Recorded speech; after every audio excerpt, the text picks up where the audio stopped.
Hello बच्चों, कैसे आप लोग। आज हम डिस्कस करने वाले हैं क्लास 12 सेमिस्टर 4 अकाउंटेंसी का एक इंपॉर्टेंट चैप्टर जिसका नाम है डेथ ऑफ पार्टनर्स। एडमिशन हो चुके हैं, रिटायरमेंट भी हमने कर दिए हैं, उसके बाद ये डेथ ऑफ पार्टनर्स। ठीक है भाई, आज हम इस लेक्चर में डेथ ऑफ पार्टनर के रिलेटेड थोड़ा बहुत थ्योरी जो है वो आपको समझाएंगे, क्या जर्नल वगैरह बनेगा उसको भी समझाएंगे, और साथ साथ में एक प्रॉब्लम लेके आपको सॉल्व करके दिखाने वाले हैं। ठीक है भाई, तो आपका क्या काम होगा, अगर आपको ये वीडियो अच्छा लगा, आपको हेल्प हुआ, तो जरूर आपको वीडियो को शेयर करना है, लाइक करना है, कमेंट्स करना है, और साथ साथ में चैनल को सब्सक्राइब करके बेल आइकॉन दबा के रखना है। ठीक है, चलिए फिर आज का सेशन हम स्टार्ट करते हैं। आप भी हमारे साथ साथ पढ़ाई शुरू कर दीजिए, क्योंकि टाइम बिल्कुल नहीं है आपके हाथ में, एग्जाम बिल्कुल आपके दरवाजे में है। ठीक है, चले फिर स्टार्ट करते हैं। थोड़ा बहुत थ्योरी जो है इसके ऊपर वो हम आज थोड़ा सा क्लियर कर देते हैं, उसके साथ साथ भी हम सम्स भी करके आपको दिखाएंगे। चलिए, first of all meaning of death of partner. Death of partner का क्या मतलब होता है? Actually death of partners means the permanent exist, है ना, तो परमानेंटली बिजनेस छोड़ के जा रहे हैं from a partnership form due to death.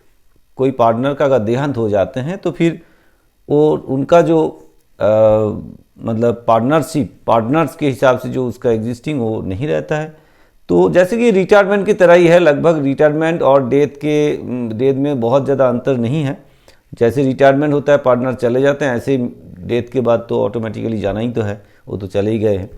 तो according to Indian partnership act 1932, the death of a partner normally results in dissolution of firm. Normally क्या होता है, फर्म डिसोल्यूशन हो जाता है, unless there is an agreement among the partners that the business will be continued by surviving partners। अगर surviving partners के मतलब partners के आपस में ऐसे अगर कॉन्ट्रैक्ट होता है कि भाई किसी का भी डेथ हो जाता है, उसके बाद जो रह जाएगा वो कंटिन्यू करेगा बिजनेस, ये अगर कॉन्ट्रैक्ट में लिखा रहेगा तभी जाके ये बिजनेस कंटिन्यू होता है। अदरवाइज इंडियन एक्ट वाइज जो रूल्स है, किसी पार्टनर का देहांत हो जाता है तो पार्टनरशिप फॉर्म डिसॉल्व हो जाएगा, मतलब डिसोल्यूशन हो जाएगा, उसका डिसोल्यूशन ऑफ फॉर्म हो जाएगा, क्योंकि अगर उनके आपस में कोई कॉन्ट्रैक्ट नहीं रहता। तो अगर कॉन्ट्रैक्ट है तो वो कंटिन्यू कर सकते हैं। यहाँ पे जो हम साम्स करेंगे, जो समझेंगे करेंगे, मान लेंगे कि भाई वो कंटिन्यू करेंगे, क्योंकि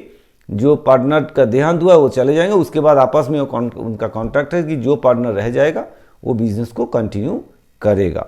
ठीक है, तो इस हिसाब से कैसे हिसाब किताब होगा, कैसे डेथ जो हो जा रहा है, जिस पार्टनर का देहांत हो रहा है उसका कैसे हिसाब किताब क्लोज करे, वो देखना पड़ेगा।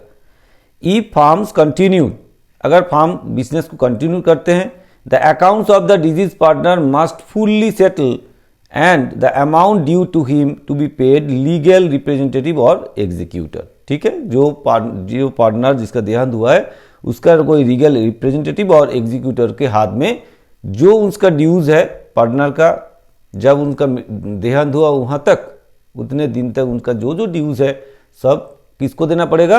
लीगल रिप्रेजेंटेटिव और एग्जीक्यूटर्स को हैंड ओवर करना पड़ेगा। ठीक है भाई, क्लियर है, समझ में आया? आगे बढ़ते हैं। जो लोग बंगाली में लिखने वाले हैं, बंगाली के लिए हमने नोट्स बंगाली में भी दिए हैं, वो जरूर बंगाली का जो नोट्स है वो कॉपी करें। ठीक है, now effect of death of a partner on partnership. कोई पार्टनर का देहांत हो जाते हैं तो उसका इफेक्ट क्या होगा एक पार्टनरशिप फॉर्म के ऊपर। चलिए देखते हैं क्या एक इफेक्ट होगा। First of all, the existing partnership agreement comes an end. जो पार्टनरशिप जो एग्रीमेंट था वो वहां पे खत्म होता है ना, नए पार्टनरशिप डीड बनेगा। फिर profit sharing ratio that must be change among surviving partner. जो पार्टनर रह जाएगा आपस में उसका प्रॉफिट शेयरिंग रेशियोज में चेंजेस आएगा। नेक्स्ट है assets and liabilities need revaluation. जो एसेट जो लाइबिलिटीज ऑलरेडी है बिजनेस में, फिर उसको रिवैल्यूएशन किया जाएगा। Next, the deceased partners capital account must be settle. जो पार्टनर जिसका देहांत हुआ है उसका कैपिटल अकाउंट को सेटल करके उनका जो एग्जीक्यूटर्स है उनको चुका देना है। ठीक है, ये इनका डेथ का इफेक्ट ऐसे आएगा। चलिए आगे बढ़ते हैं। बंगाली में भी है, नोट्स लिख सकते हैं आप, जरा बांग्ला लिखबे तारा बांग्ला नोट लिखे नहीं पारो। Next, amount payable to deceased partner, है ना, क्या क्या अमाउंट डिजीज पार्टनर को देना है, क्या उनका ड्यूज है, वो देखते हैं एक एक करके। चलिए देखते हैं क्या क्या है। First of all capital balance, उनका जो कैपिटल बैलेंस शीट में जो शो करेगा वो कैपिटल बैलेंस जो स्टैंडिंग बैलेंस शीट में है वो उसको उसका जो एग्जीक्यूटर्स है उसको हैंडओवर करना है। और क्या देना है, और क्या देना है भाई, number 2 share of profit up to date of death. मतलब अगर पार्टनर किसी साल के बीच में कभी भी देहांत हो सकता है, ये तो बोल के नहीं होता है, तो साल में जितना दिन चला उतने दिन के लिए जो प्रॉफिट अर्न हुआ है, खास मतलब खैर अभी तो कैलकुलेशन नहीं कर पाएंगे, साल के एंड में जाके प्रॉफिट कैलकुलेशन होता है, लेकिन फिर भी एक एक्सपेक्टेड प्रॉफिट कितना हो सकता है उसके हिसाब से उसका जितना शेयर के वाइज बनता है वो भी उनका जो एग्जीक्यूटर्स है उसको हैंडओवर करना होगा। वो भी कैसे होगा वो हम बताएंगे, जैसे इसका टाइम बेसिस में और टर्नओवर बेसिस में, दोनों बेसिस में हो सकता है कि पूरा साल में इतना सेल होता है उसके हिसाब से जो प्रॉफिट इस पीरियड में जितना सेल हो उसके हिसाब से कर सकते हैं, या टाइम के बेसिस में कितना समय के लिए उस समय के हिसाब से भी कर सकते हैं, 2 महीना 3 महीना जो भी है उसके हिसाब से करेंगे। जब ये साम्स के थ्रू करेंगे आपको समझ में आएगा और इजीली, ठीक है। और क्या मिलेगा उन्हें, शेयर ऑफ गुडविल उनको देना है, मतलब इतने दिन बिजनेस चला भाई, जैसे रिटायरमेंट के टाइम पे जैसे शेयर ऑफ गुडविल जो रिटायर्ड पार्टनर उसको दिया जाता है, ऐसे भी जो डिजीज पार्टनर उनका जो एग्जीक्यूटर्स है उनको भी गुडविल का शेयर, क्योंकि उनको रहते हुए फिर ये रेपुटेशन बना था बिजनेस का, तो उसका एक हिस्सा उसे भी देना पड़ेगा, शेयर ऑफ गुडविल उसे भी देना पड़ेगा। जो लोग रिटायरमेंट का काम, रिटायरमेंट वाला साम्स कर लिए उनके लिए ये दिक्कत नहीं हो, क्योंकि ये ऑलरेडी रिटायरमेंट की तरह ही है, थोड़ा बहुत इधर उधर है, अदरवाइज ये रिटायरमेंट जैसे ऐसे ही है। और क्या मिलेगा, देखिए यही सब तो रिटायर्ड पार्टनर को मिलता है, तो यही भी इनको भी मिलेगा।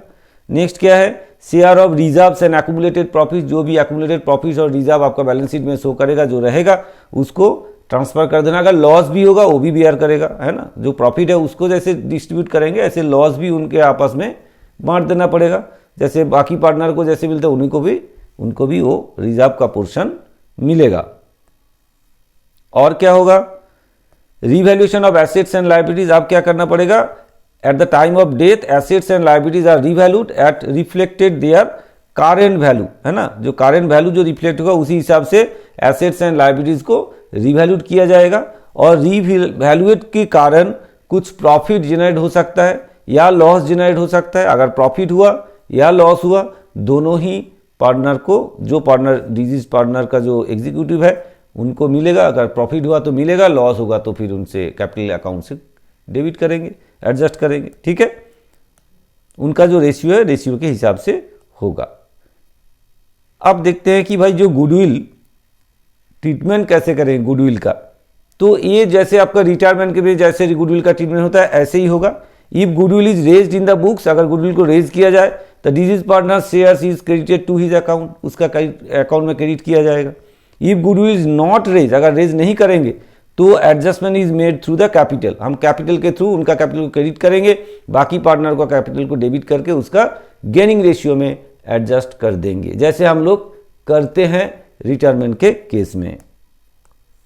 नेक्स्ट एग्जीक्यूटर्स अकाउंट, और क्या करना पड़ेगा, एग्जीक्यूटर्स अकाउंट खोलना पड़ेगा। After all adjustments the final balance of the deceased partners capital account is transfer to executors account में ट्रांसफर कर देना है। This account shows the amount payable to legal representative, मतलब इस एग्जीक्यूटर्स अकाउंट से जो बैलेंस निकाल के आता है तो मतलब ये दिखाते हैं कि इतना अमाउंट उनको पे करना है। किसको पे करना है, रिप्रेजेंटेटिव को। क्लियर। अच्छा, कुछ जर्नल हम अभी बताएंगे और साथ में शायद इसमें जितना है उससे ज़्यादा भी हो सकता है जर्नल, वो भी हम आपको बताएंगे। चलिए आगे देखते हैं। Now for profit till date of death, मतलब जो एक्सपेक्टेड जो प्रॉफिट उसके लिए कैसे एंट्री होगा, उसके लिए स्पेशली एंट्री क्या होगा, profit and loss suspense account debit. देखिए profit and loss suspense account debit to deceased partners capital account, ठीक है, ये एक्स्ट्रा एंट्री है, बाकी तो सबको ही मिलेगा। तो इनके लिए जो एक्सपेक्टेड प्रॉफिट है इनको देना पड़ेगा, बाकी लोगों को नहीं मिलेगा। तो ये profit and loss suspense to deceased partners capital account होगा। नेक्स्ट क्या होगा, गुडविल एडजस्टमेंट कैसे करेंगे, गेनिंग रेशियो में गेनिंग पार्टनर्स कैपिटल अकाउंट को डेबिट करेंगे और डिजीज पार्टनर्स कैपिटल अकाउंट को क्रेडिट करेंगे अगर कैपिटल के थ्रू एडजस्ट कर रहे हैं तो। नेक्स्ट क्या होगा, रिवैल्यूएशन, ये आपको ऑलरेडी पता ही है, revaluation account debit to all partners. Revaluation में अगर कोई प्रॉफिट या लॉस जनरेट होता है तो revaluation account debit to all partners, अगर प्रॉफिट हुआ तो revaluation account debit to all partners capital account होगा।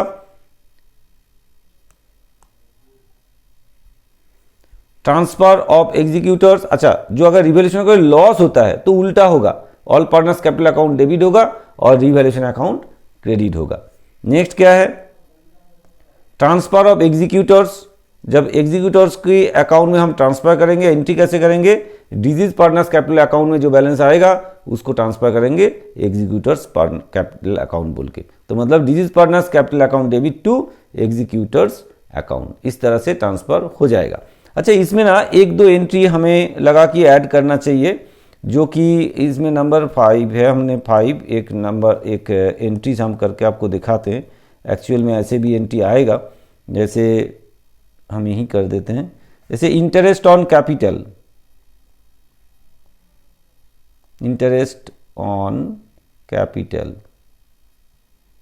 ऑफ किसका, ये जो देखिए ये डिजीज पार्टनर का,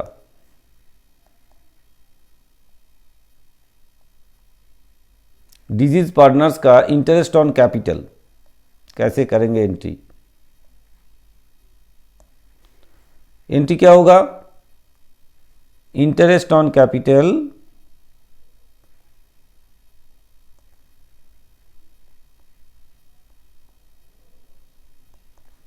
अकाउंट डेबिट टू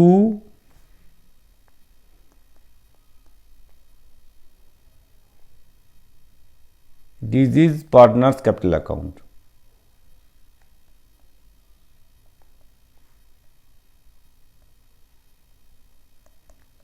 ठीक है, ये एंट्री होगा। या अगर सैलरी होगा, salary of partner, salary of deceased partner,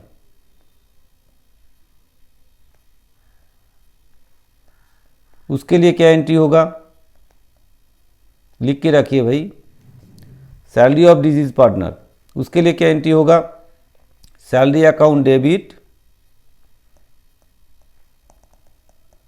to deceased partner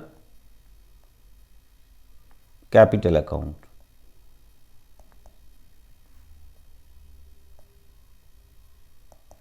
ठीक है, ये एंट्री होगा। और भी एक एंट्री होगा जो कि ये डिजीज पार्टनर कैपिटल अकाउंट को हमने क्या, जैसे इंटरेस्ट ऑन कैपिटल दिए हैं या सैलरी दिए है, इसको भी एक्चुअली चार्ज करना पड़ेगा। कहाँ पे चार्ज करना पड़ेगा, profit and loss suspense account में चार्ज करना पड़ेगा।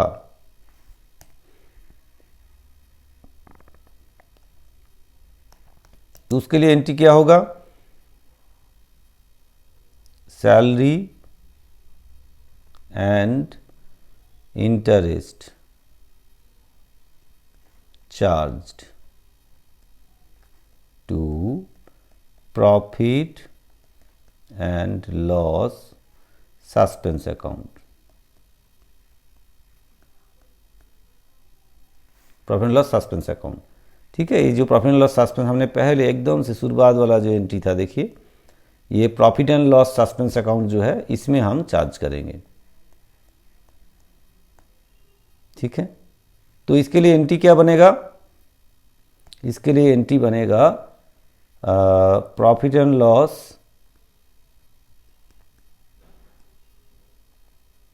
Suspense account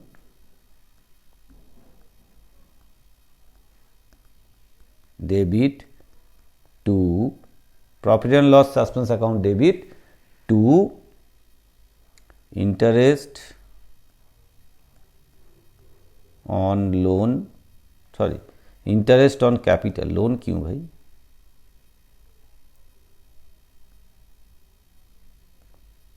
account to salary. ठीक है, इस तरह से इसको एडजस्टमेंट होगा। समझ में आ रहा है, हैंडराइटिंग थोड़ा सा गंदा हो गया लेकिन फिर भी थोड़ा समझ लीजिए, हमने बोल भी दिया इसलिए। ठीक है, ये है एंट्रीज, मतलब एक्स्ट्रा एंट्रीज। जैसे कि रिवैल्यूएशन होगा, एसेट लायबिलिटी रिवैल्यूएशन होगा, वो तो आप शुरुआत से करते हुए आ रहे हैं एडमिशन में, रिटायरमेंट में, तो इसलिए आपको पता है, इसके लिए हम आप दोबारा नहीं बताए। इसमें जो एक्स्ट्रा एंट्रीज होने वाले थे, कुछ एक्स्ट्रा एंट्रीज, उसी के बारे में हमने आपको बताया है। बाकी जैसे एकोमुलेटेड रिजर्व वगैरह जो भी रहेगा वो भी आपका ट्रांसफर होगा, आपको पता है उसको भी कैसे ट्रांसफर करना होता है, वो डेबिट होगा और all partners capital account credit होगा, तो उस तरह से ये होगा। ठीक है, तो हम आगे चलते हैं, आगे हम साम्स के थ्रू ही समझाते हैं तो आपको समझने में ईजी होगा। तो चलिए प्रॉब्लम एक हमने लिए हैं और उसको सॉल्व करके आपको बताते हैं। तो ये प्रॉब्लम थोड़ा सा बड़ा है, थोड़ा एक बार प्रॉब्लम को पूरा पढ़ लीजिए, फिर उसके बाद हम सॉल्यूशन की तरफ जाएंगे। देखिए क्या बोला है, एक्स वाई जेड और partners in a firm sharing profits and losses in the ratio 4:3:2। Actually ये 2 इधर पे है ना, ये 2 एक्चुअली इधर पे है, हम यहीं लिख देते हैं, कन्फ्यूजन थोड़ा सा दूर कर देते हैं क्योंकि यहाँ रहेगा तो समझ नहीं आ रहा होगा।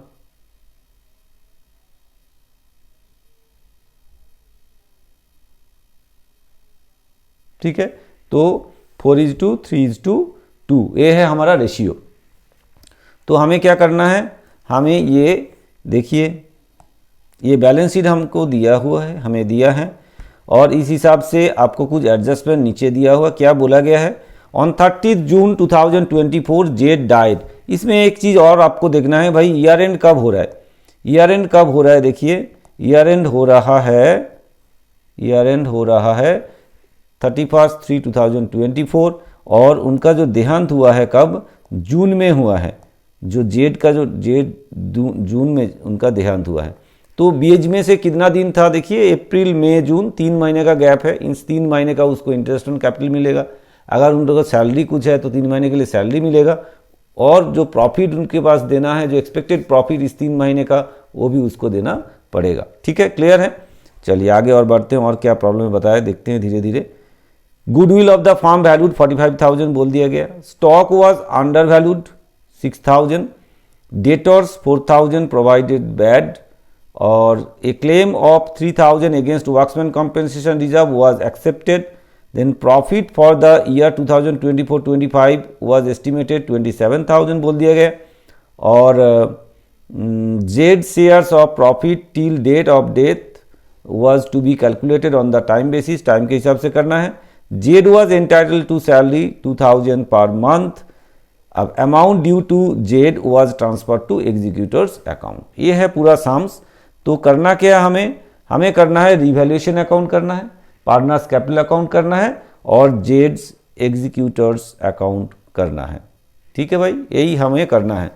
तो पहला काम आपको पता है, हम पहले क्या करेंगे, पहले हम रिवैल्यूएशन अकाउंट करेंगे। तो चलिए स्ट्रक्चर बना लीजिए, आप भी हमारे साथ साथ में कॉपी में अपना स्ट्रक्चर बना लीजिए। रिवैल्यूएशन अकाउंट करना आपको आता है तो इसलिए खुद ही आप रिवैल्यूएशन अकाउंट कर सकते हैं, है ना। तो खुद ही आप रिवैल्यूएशन अकाउंट यहाँ का सॉल्व कर सकते हैं। तो आप खुद भी ट्राई कीजिए वीडियो को पॉज करके कि रिवैल्यूएशन अकाउंट आपके थ्रू हो जाए।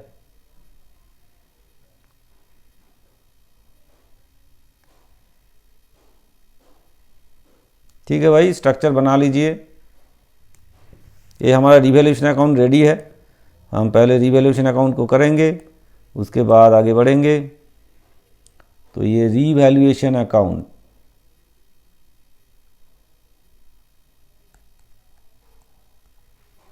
पर्टिकुलर्स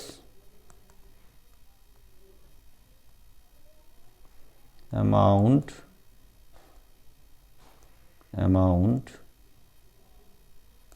ठीक है, पर्टिकुलर्स अमाउंट फिर पर्टिकुलर्स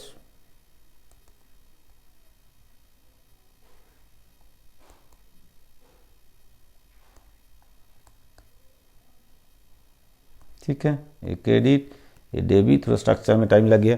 चलिए अब रिवैल्यूएशन अकाउंट को कंप्लीट करें, पहले फटाफट करते हैं। तो इसमें रिवैल्यूएशन का पार्ट जो है, देखिए क्या दिया है कि stock was under valued bye 6,000। Stock का जो वैल्यूएशन किया गया वो कम किया गया, अंडर वैल्यूड किया है तो बढ़ाना पड़ेगा। तो कितना है स्टॉक, 6,000 स्टॉक आपका अंडर वैल्यूड हुआ है तो बढ़ाना पड़ेगा भाई। बढ़ाएंगे तो एंट्री क्या बनेगा, बाय स्टॉक अकाउंट, क्योंकि stock account debit to revaluation होगा। तो स्टॉक अकाउंट कितना बढ़ाना है, 6,000। देखिए 6,000 बढ़ाना है तो 6,000 क्योंकि अंडर वैल्यूड किया गया है। नेक्स्ट क्या बताया गया है, तो ये इसका काम हो गया। नेक्स्ट आपको बोला है डेटर्स 4,000 प्रूव्ड बैड। अच्छा, डेटर्स के इसमें बैलेंस शीट में चलते हैं, डेटर्स कुछ बताया गया नहीं। तो डेटर्स में से 4,000 रुपया बिल्कुल बैड हो गया, मतलब बैड डेब्ट्स हो गया। तो क्या करेंगे, तो यहां लिखेंगे टू डेटर्स, ठीक है, 4,000 रुपीज। चलिए और आगे बढ़ते हैं, इसका काम भी हो गया। इसके बाद एक claim of 3,000 against workmen compensation reserves was accepted. तो बाकी जो अमाउंट है वो आपने क्या करना है, पार्टनर्स के आपस में बांट देंगे। और क्या है रिवैल्यूएशन पोर्शन में, profits for the year ended इतना, ये तो नहीं आएगा, जेड्स का प्रॉफिट, और चलिए ये नहीं आएगा। तो इसका मतलब रिवैल्यूएशन अकाउंट हमारा यहाँ खत्म हो रहा है। कितना छोटा, चलिए अगर होगा तो दूसरा कुछ रहता तो कर लेते, क्या प्रॉब्लम है। तो रिवैल्यूएशन अकाउंट हमारा यहाँ पे क्लोज हो रहे हैं, ठीक है भाई। तो यहाँ पे देखिए रिवैल्यूएशन में प्रॉफिट हुआ है आपका 6,000, तो 2,000 प्रॉफिट हुआ है। तो 2 पार्टनर्स कैपिटल अकाउंट,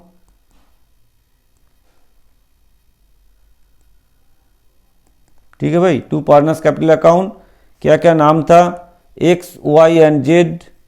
तो X Y and Z, X का रेशियो क्या था, देखिए रेशियो एकदम ऊपर टॉप में 432, 4 3 7 2 9, अरे बाप रे फ्रैक्शन दे दिए हैं, तो ये तो फ्रैक्शन में आएगा भाई, क्या कर सकते हैं 9। तो कैसे लिखेंगे, 2,000 इंटू 4/9, 2,000 इंटू 3/9 एंड 2,000 इंटू 2/9, ठीक है। तो बांटिए, बड़ी फ्रैक्शन आने वाले हैं। तो 2,000 को 9 से डिवाइड कर दीजिए, 222.22, तो इसको मल्टीप्लाई कीजिए 4 से, तो ये आ गया आपका 888.88, तो 889 ले लेते हैं, 889। फिर दूसरा 2,000 डिवाइड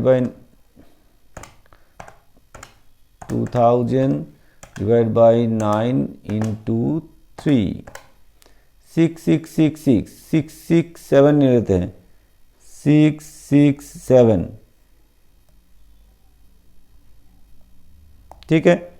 इसके बाद देखिए क्या है, डिवाइडेड बाय 3 इंटू 2, तो ये 444, 444 हो रहा है, 9 7 16 4 20, हाँ ठीक है। तो ये हो गया आपका डिस्ट्रीब्यूशन,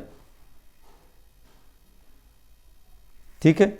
889 प्लस 667 प्लस 444, हाँ आ गया 2,000। तो ये रिवैल्यूएशन का काम हमारा हो गया है।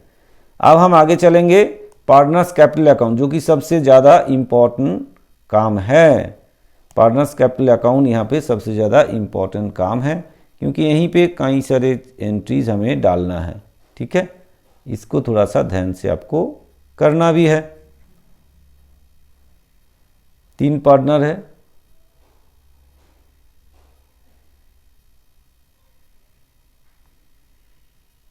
एग्जाम में आपको ऐसे भी हो सकता है कि सिर्फ जिस पार्टनर का देहांत हुआ है डिजीज पार्टनर्स कैपिटल अकाउंट बनाने के लिए बोल सकते हैं, तो फिर आपको उसी को करना पड़ेगा, इतना नहीं करना पड़ेगा। हम आगे जो वीडियोस है उसमें आपको दिखा देंगे कि सिर्फ अगर इसको करना है तो कैसे करेंगे। Partners capital account, X Y Z, X Y Z, particulars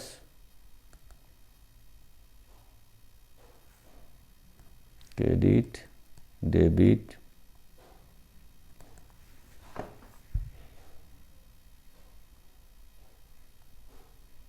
ठीक है। पार्टनर्स कैपिटल अकाउंट रेडी है। पहला काम क्या होगा भाई, पहला काम होगा भाई यहाँ पे देखेंगे पहले यहाँ पे देखिए बैलेंस शीट में जो अमाउंट्स है, बैलेंस शीट में जो कैपिटल बैलेंस है, जैसे कि 80,000, 60,000 एंड 40,000, इसको हम पहले क्या करेंगे, बांट देंगे। तो ये ऐसे लिखेंगे बाय बैलेंस BD, कितना कितना, 80, 60 एंड 40, 80,000, 60,000 एंड 40,000। ठीक है, क्लियर है, समझ में आया। चलिए और आगे देखते हैं। तो इसका काम हो गया हमारा, किसका काम हो गया, कैपिटल का काम हमारा हो गया। अब जनरल रिजर्व है 18,000, तो जनरल रिजर्व को बांट देना है, जैसे आपको पता है तीनों में, अपना रेशियो में 432 में। तो फिर यहाँ bye general reserve, bye general reserve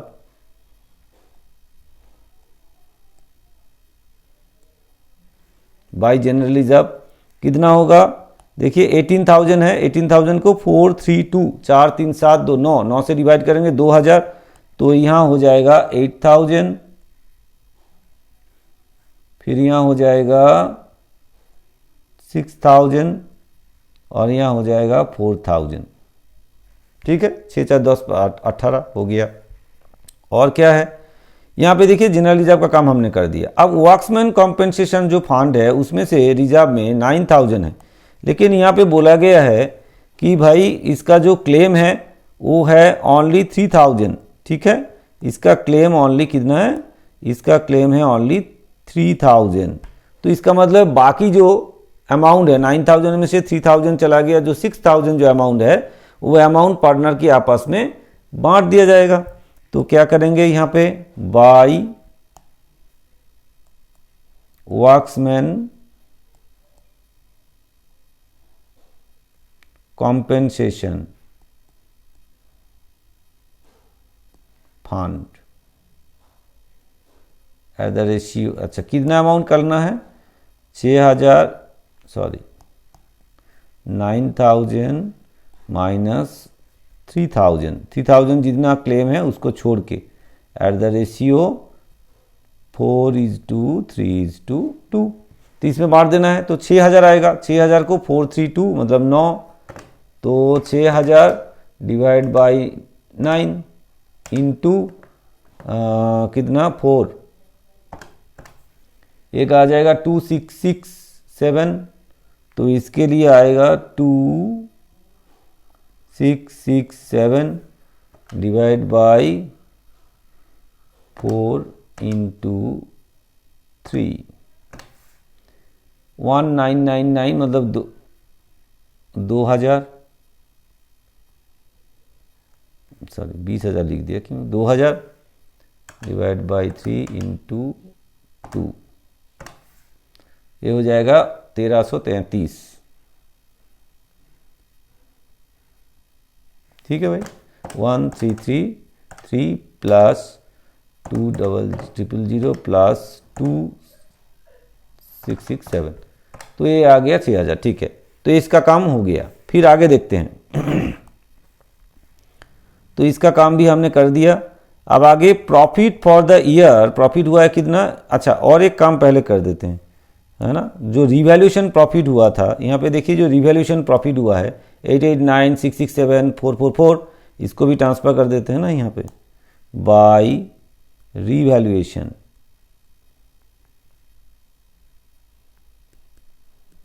account, that is profit. ठीक है, प्रॉफिट को बांट देना है, कैसे, कौन क्या क्या था, 889,667, देखिए 889,667 और 444।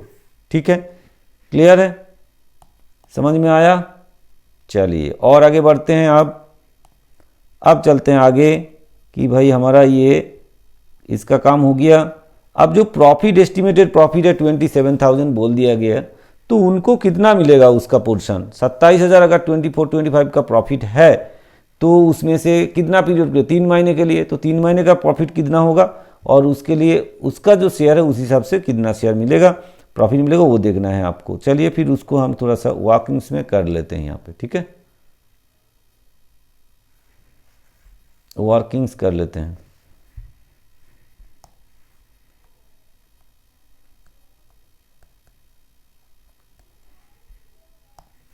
चलिए, profit, expected profit,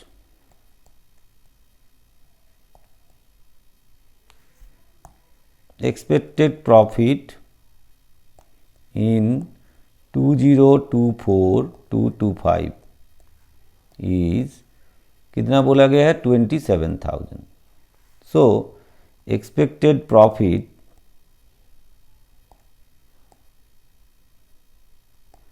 for 3 months, क्यों 3 months? 1/4/24 to 30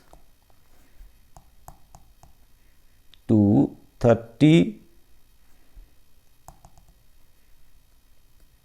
36/24, ठीक है। यहाँ तक 3 months के लिए कितना होगा?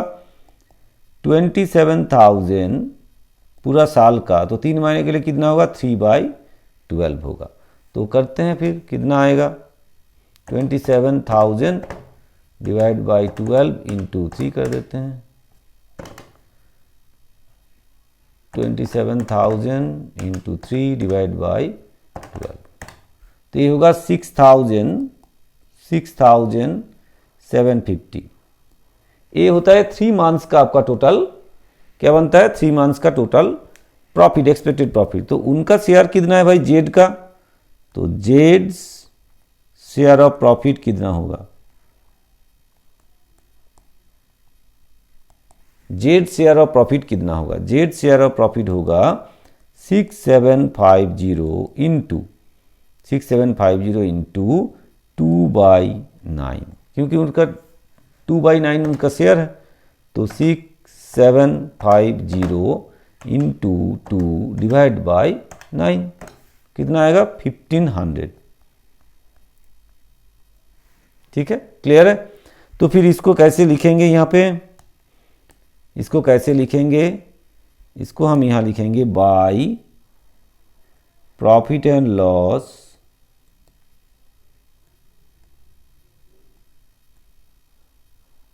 सस्पेंस अकाउंट, ठीक है। Profit and loss suspense account कहाँ जाएगा? जेड के कॉलम में। कितना?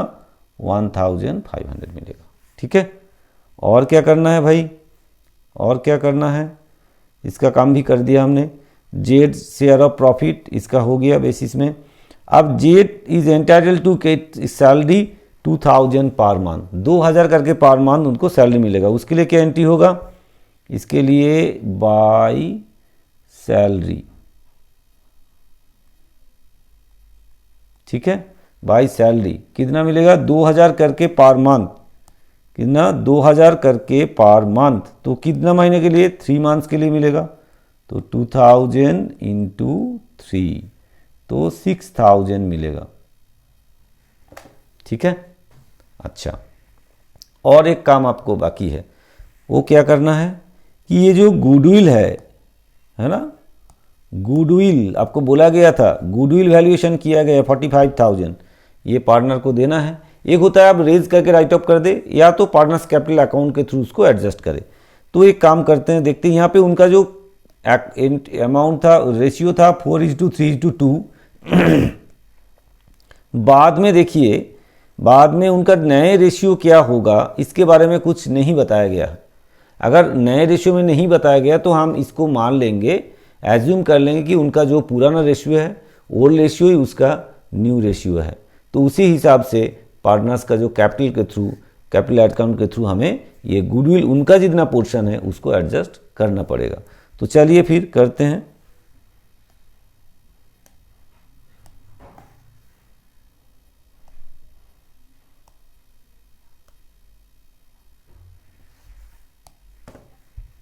यहाँ पे थोड़ा सा नोट लिखते हैं, as the problem is not mentioned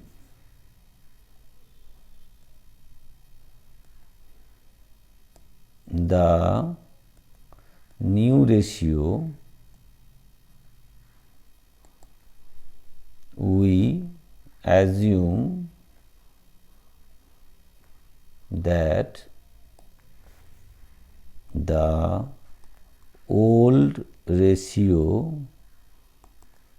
is continued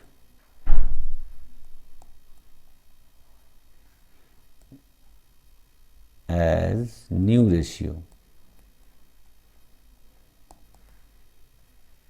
by x and y. So, their gaining ratio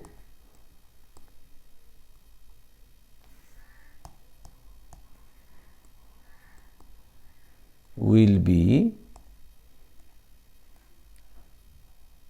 same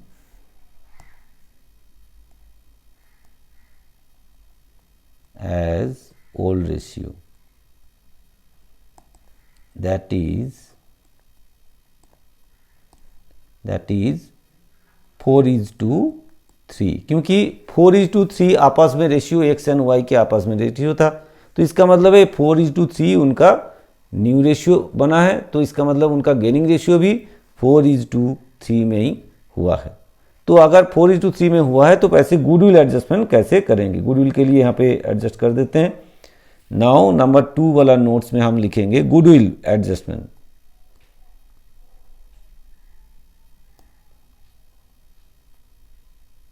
goodwill adjustment कैसे होगा? वैल्यू ऑफ फर्म्स गुडविल, जैसे कि वैल्यूएशन किया गया 45,000। देखिए value of goodwill of the firm 45,000 दिया हुआ है आपको, ठीक है। तो जेड शेयर ऑफ गुडविल कितना होगा? जेड शेयर ऑफ गुडविल कितना बनेगा? 45,000 इंटू 2/9, तो कितना होगा? 45,000 को आप डिवाइड करेंगे 9 से इंटू 2, तो इसका मतलब है 10,000। ठीक है भाई, 10,000 क्लियर है। तो इसको एडजस्ट करना पड़ेगा कौन सा रेशियो में? 4:3 रेशियो में। 4:3 रेशियो में एडजस्ट करना है। तो वो फिर जेड है एक्स कैपिटल अकाउंट डेबिटेड कितना, और वाइज कैपिटल अकाउंट डेबिट होगा कितना? डेबिट होगा देखिए 10,000 इंटू 4/7 एंड 10,000 इंटू 3/7। 10,000 को 7 से डिवाइड कीजिए इंटू 4, अब कितना फ्रैक्शन आ रहा है? 5714। 57, आपका एग्जाम में ऐसे फ्रैक्शन सम नहीं दिया जाएगा, चिंता मत कीजिए। 5714 और इसका होगा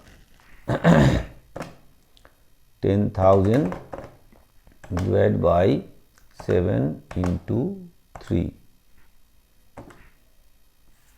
4286 4286 देखते हैं जोड़ के 5714 प्लस 4286, हाँ 10,000 आ रहा है। तो इस तरह से हम एडजस्ट करेंगे। अब चलते हैं पार्टनर्स कैपिटल अकाउंट में गुडविल को एडजस्ट करते हैं। तो यहां लिखेंगे बाय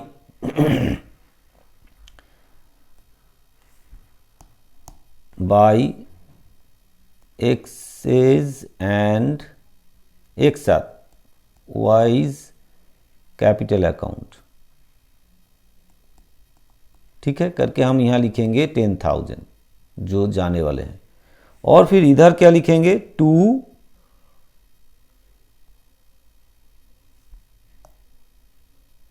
छोटा कर लिया हमने जैसे आपको दिखाई दे, तो यहां लिखेंगे 2 जेड्स कैपिटल अकाउंट।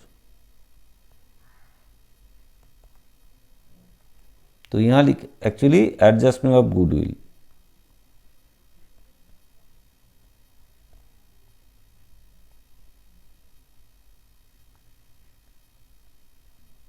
ठीक है, एडजस्टमेंट्स ऑफ गुडविल, यहां भी एडजस्टमेंट्स ऑफ गुडविल।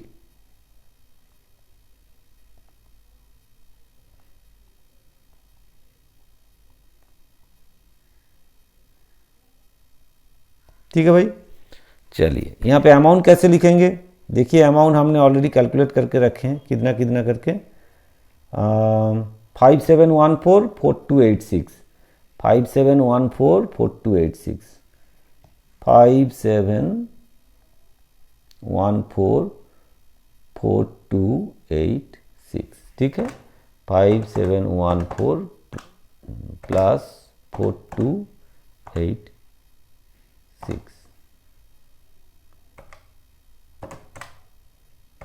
ठीक है, चलिए हो गया है, यहाँ डैश लगा देते हैं। तो यहाँ पे जितना जितना एंट्रीज था हमने पूरा कर दिए हैं। अब देखिए जो जो एंट्रीज था हमने पूरा कर दिए हैं, तो हमें अब इसको क्लोज करना है। देखिए और कुछ बाकी रह गया नहीं, तो यहाँ का जो भी एंट्री करना था हमें पूरा कर दिए हैं। ठीक है, तो इसको खत्म करते हैं।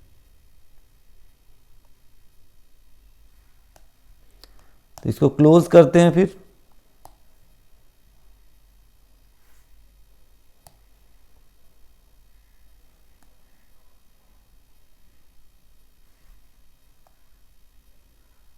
अकाउंट को क्लोज कर देते हैं।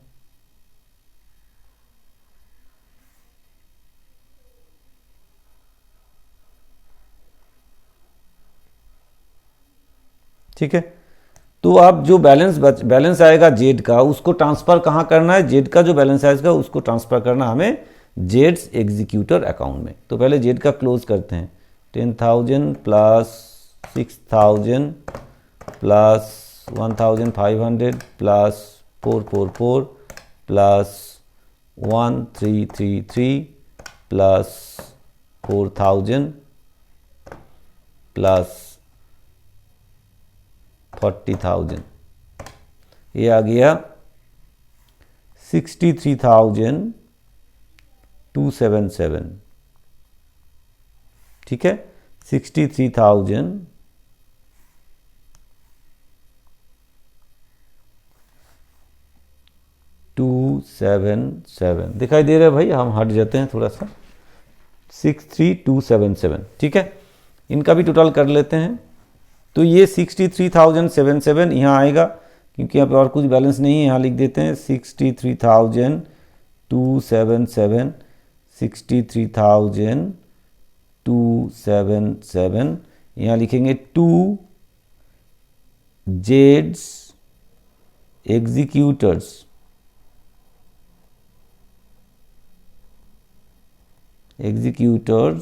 और एग्जीक्यूटर अकाउंट। ठीक है, जेड्स एग्जीक्यूटर अकाउंट इसमें ट्रांसफर हो गया, जेड एग्जीक्यूटर अकाउंट में ट्रांसफर हो गया।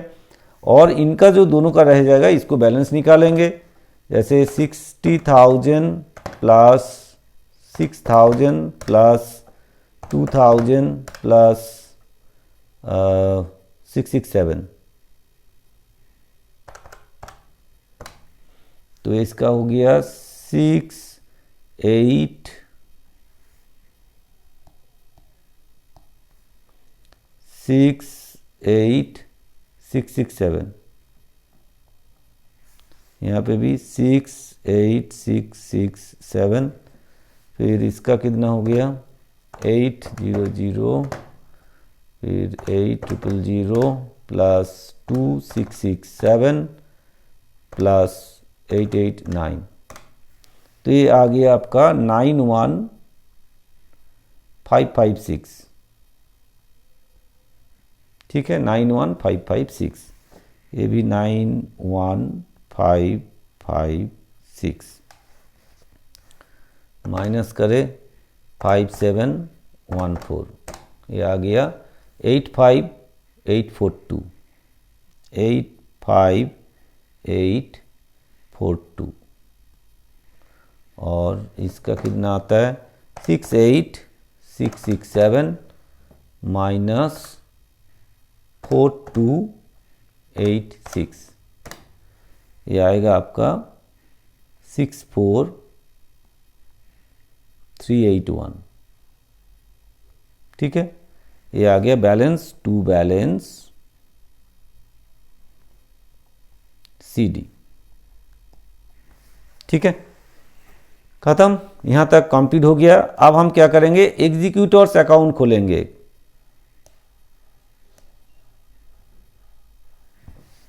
अब हम एक एग्जीक्यूटर्स अकाउंट खोलेंगे जो हमें करने के लिए बोला गया है। इसमें कुछ ज़्यादा कुछ नहीं है एंट्रीज, क्योंकि हमने तो सब वहाँ एंट्री कर दिए हैं। छोटा सा एक एंट्री बनेगा, छोटा सा एक अकाउंट बनेगा। चलिए, executor Jades executors account,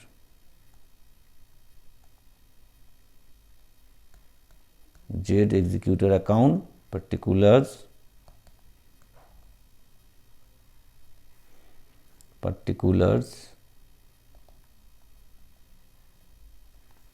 amount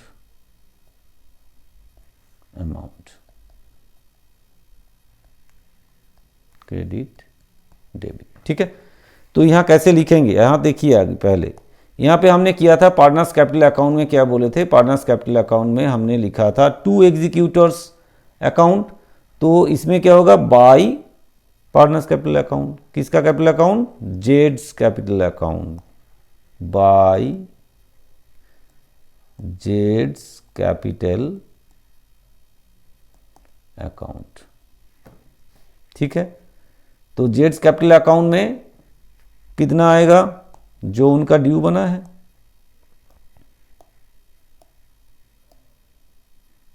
executive account में 63277 63277 63277। ठीक है, हो गया कंप्लीट। अब इसको क्लोज कर देते हैं।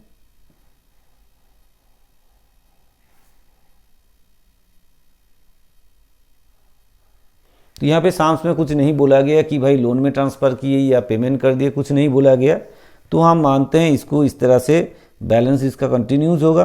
फिर जब बताएंगे कि एक्चुअली लोन की तरह ही ट्रीट होगा, क्योंकि इसको देना है इतना, अब इमीडिएटली पे करे या लोन में ट्रांसफ़र करके रखें।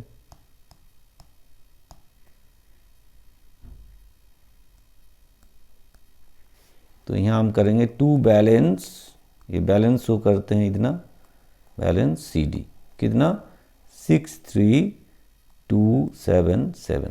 ठीक है, अगर सामने बोला जाए कि इसको अपने लोन में ट्रांसफ़र कर देना, लोन में कर देंगे, या इसको इमीडिएटली पे किया जाए तो इमीडिएटली पे कर देंगे। ठीक है, तो ये था हमारा इस प्रॉब्लम में, यही था मेनली करना था। तो ये हमने कर दिया आपको। अगर आप चाहे तो फिर इसको फिर बैलेंस शीट भी कंटिन्यू कर सकते हैं, बैलेंस शीट भी कंप्लीट कर सकते हैं करके। बैलेंस शीट आपको एक्चुअली में आता ही है, इसमें कोई प्रॉब्लम नहीं है, आप बैलेंस शीट खुद ही कर पाएंगे। मेरे को लगता है कि आप खुद ही कर लेंगे, लेकिन फिर भी हम चाहते हैं कि इसका बैलेंस शीट भी आपको कंप्लीट करके दे दूं, है ना, बैलेंस शीट भी आपको कंप्लीट कर दूं। चलिए, कर देता हूं बैलेंस शीट। इसमें इसका बैलेंस शीट भी आपको करके दिखा देता हूं कि आगे जाके हम और बैलेंस शीट हो सकता है नहीं बनाएं, क्योंकि एग्जीक्यूटर्स अकाउंट में ज़्यादा इम्पोर्टेंट होगा, उसको करके दिखाएंगे, ज़्यादातर ऐसे करके दिखाएंगे आपको। इसका बैलेंस शीट बना देते हैं, कंप्लीट कर देते हैं इसको, नहीं तो बच्चे को कन्फ्यूजन हो जाएगी भाई कैसे बैलेंस शीट करे इसका। बैलेंस शीट एज ऑन 30/6/24, क्योंकि उसी दिन डेथ हुआ है उसका ना।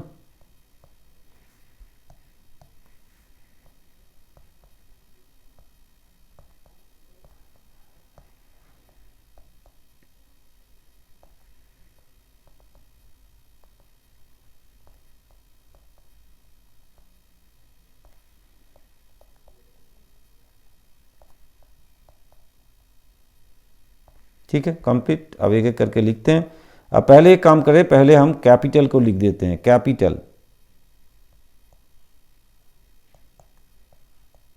कैपिटल अकाउंट जो है, या कैपिटल लिखे से कैपिटल, एक्स एंड वाई का कैपिटल रह गया बैलेंस। तो एक्स एंड वाई का कैपिटल बैलेंस कितना है, ऊपर में ही है, देख लेते हैं कैपिटल बैलेंस कितना कितना करके हैं। 85, काम करते हैं 64381, 64381। अच्छा, एक का 85842, 85842,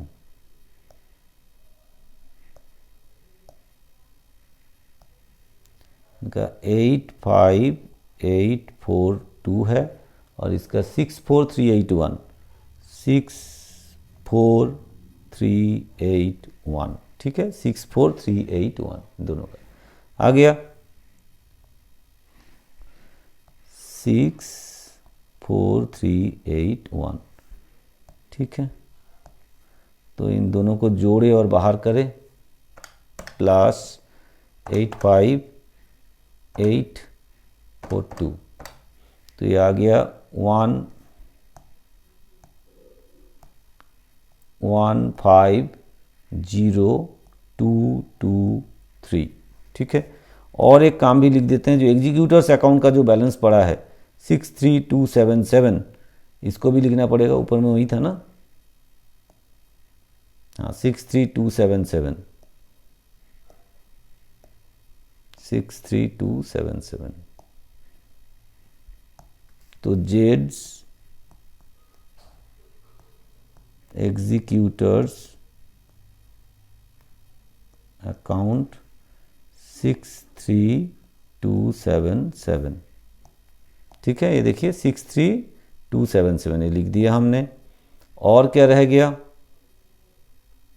और आपको यहाँ बैलेंस शीट में जाना पड़ेगा।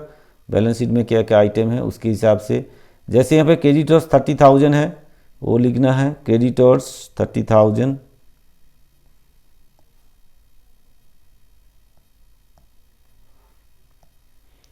क्रेडिटर्स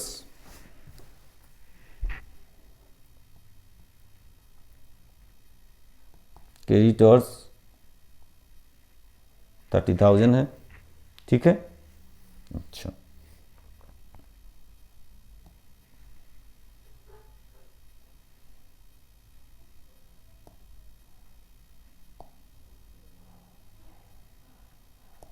चलिए क्रेडिटर्स 30,000 है।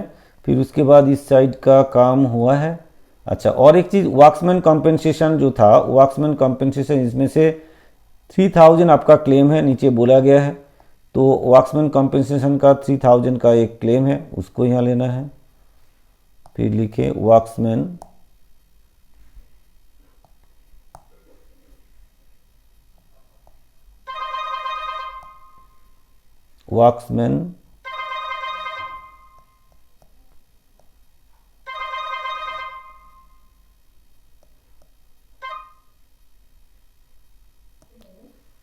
वॉक्समैन कॉम्पेंसेशन,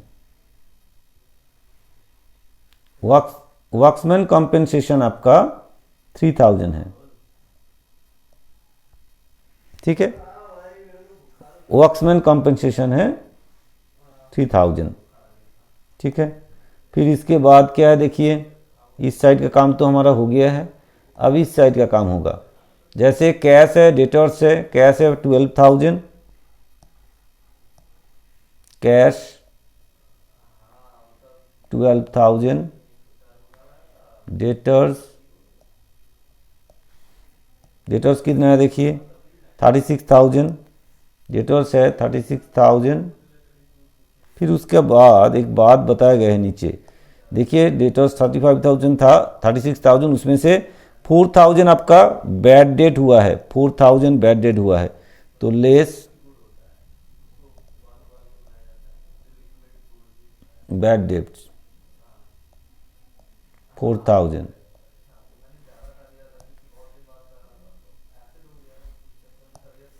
माइनस कर दे 32,000, ठीक है। फिर देखिए और क्या है, फिर स्टॉक 24,000। अब इसमें स्टॉक के बारे में कुछ बताया था, स्टॉक अंडर वैल्यूड किया गया 6,000 और स्टॉक का यहाँ वैल्यू कितना है 24 और स्टॉक अंडर वैल्यूड किया गया है तो जोड़ना पड़ेगा। स्टॉक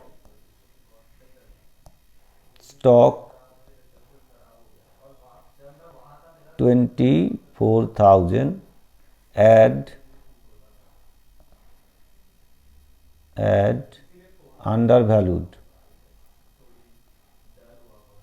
जितने अंडर वैल्यूड किए थे 6,000, तो फिर इसको जोड़ेंगे तो ये आ जाएगा 30,000। ठीक है, और क्या है भाई, और है बैंक 40,000,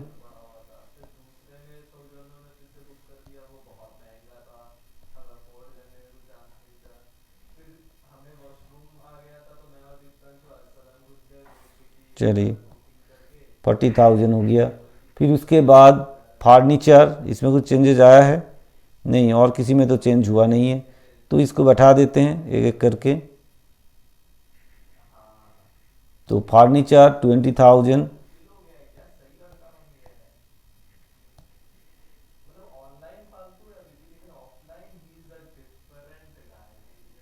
फर्नीचर 20,000,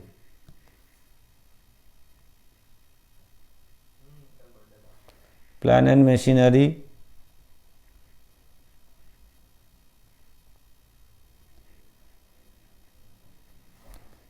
मशीनरी कितना देखिए 45,000 था, 45,000। फिर लैंड एंड बिल्डिंग 60,000,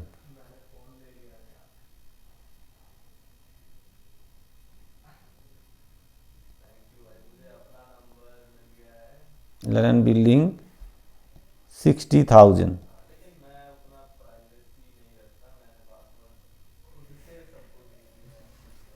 ठीक है, कंप्लीट। इसके बाद देखिए, जैसे profit and loss suspense account में कुछ चार्ज, कुछ अमाउंट हमने उनको दिया था ना, जो आपको दिखाना है हमें ये चीज़, इसको एडजस्ट करना पड़ेगा। इसको आपको देखा है पहले, ये जो हमने 1,500 रुपया profit and loss suspense account में दिए हैं और उसके साथ ये जो सैलरी दिए हैं 6,000, ये दोनों को हमें यहाँ पे करना पड़ेगा एडजस्टमेंट। तो कैसे एडजस्टमेंट करेंगे, चलिए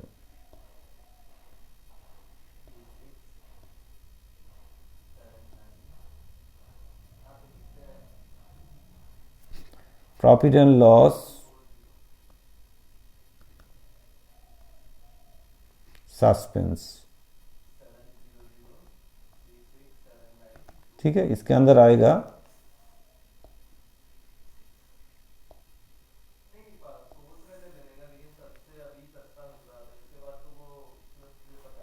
एक है एक्सपेक्टेड प्रॉफिट,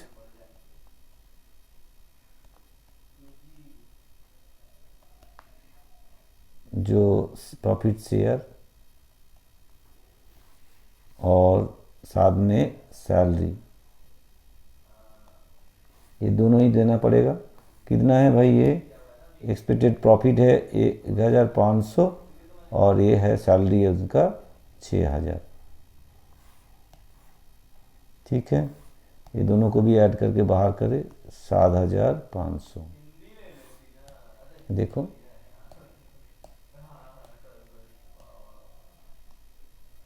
है ना, 1,500 एंड साथ में सैलरी 6,000। ठीक है,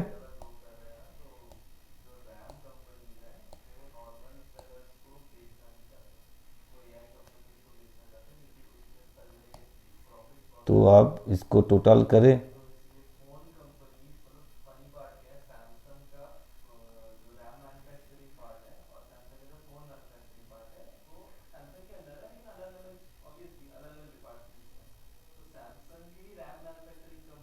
चलिए अब टोटल करते हैं दोनों साइड में, देखते हैं क्या होता है।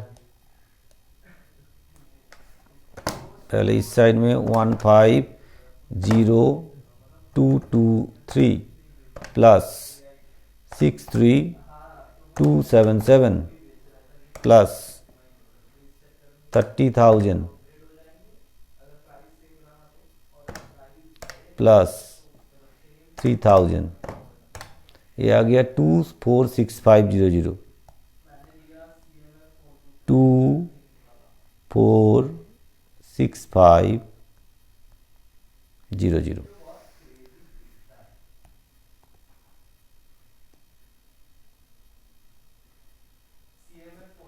इस साइड में जोड़ते हैं 12,000 plus 32,000 plus 30,000 plus 40,000 plus 20,000 plus 45, sorry ये कटना पड़ेगा, 45,000 प्लस 60,000 प्लस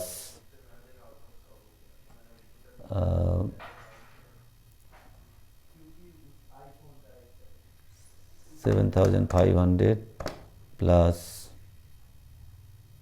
कर दिया हमने 246500। हाँ ठीक है, मैच हो गया 246500। ठीक है भाई, देखिए 246500 दिखाई दे रहा है। ठीक है, क्लियर।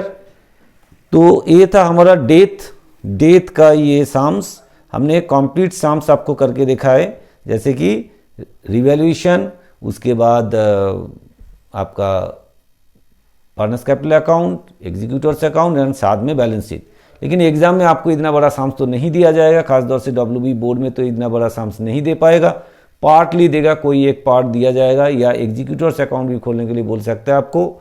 तो अगले वीडियो में हम और भी ऐसे साम्स लेंगे जहाँ पे मेनली जो एग्जीक्यूटर्स अकाउंट कैसे खोला जाता है, सिर्फ डायरेक्टली एग्जीक्यूटर्स अकाउंट खोलने के लिए आपको बोल सकता है, या जर्नल करके फिर बोल सकता है आपको बैलेंस शीट बनाने के लिए, तो वो करके हम अगले वीडियो में दिखाएंगे।